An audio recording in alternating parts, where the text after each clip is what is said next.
Okay,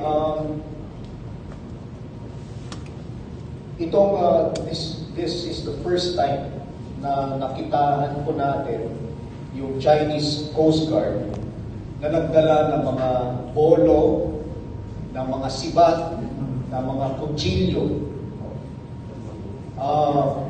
On the other hand, yung tropa po natin, wala tayong dala ng mga ganun. And we mentioned that yung mga baril na dala natin were disassembled and naka-gun case siya. Naka-gun case. Because we were transporting this to LS-57. So wala tayong armas na dala. No? Na bladed weapons or whatever. Pero yung Chinese, yun po yung ginamit nila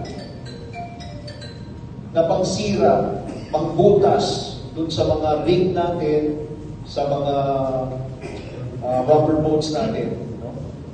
Kitang-kita po, meron po kaming mga videos na hawak. And we saw in the video how the Chinese even threatened our personnel by pointing their knives at our personnel. Despite this, lumaban po yung ating mga sundalo. Lumaban po with their bare hands.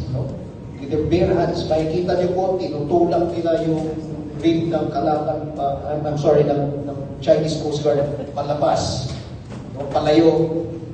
They were preventing the Chinese Coast Guard from hitting them with their bolos, their machete, and other bladed weapons. Kaya ako po ay hangang-hanga sa ating mga sundalo. Despite the absence of weapons or certain items to defend themselves, ay lumaban pa rin po sila. Gusto ko pong tanggalin yung impression na yung mga sundalo po natin ay hinayaan nila yung mga Chinese Coast Guard na kunin lamang yung ating mga kagamitan, sirahin yung ating mga boats. Hindi po natin hinayaan sila. Lumaban po tayo. But then again, may mga limitations po tayo. Because, number one, we were outnumbered.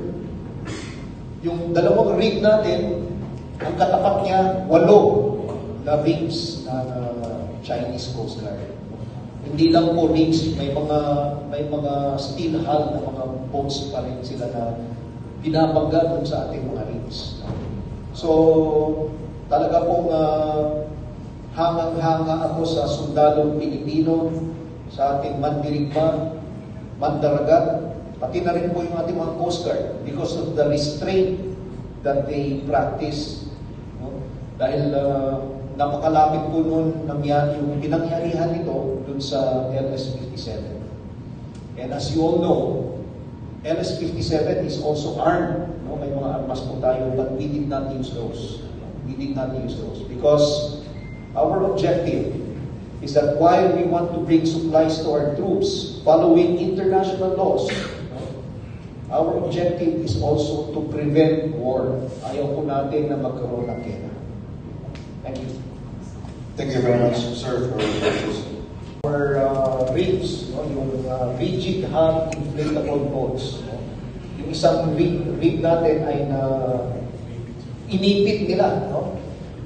Marami po kasi silang mga dineploy ng mga rigs nila. So, yung isang rig natin, inipit nila. And then, sa kanila before. But of course, yung tropa natin, prevented, trying to prevent them.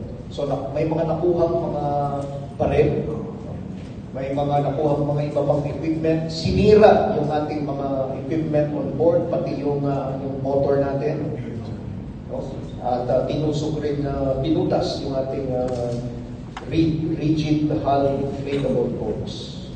So our action now is that we are demanding that the Chinese return our rifles and our equipment.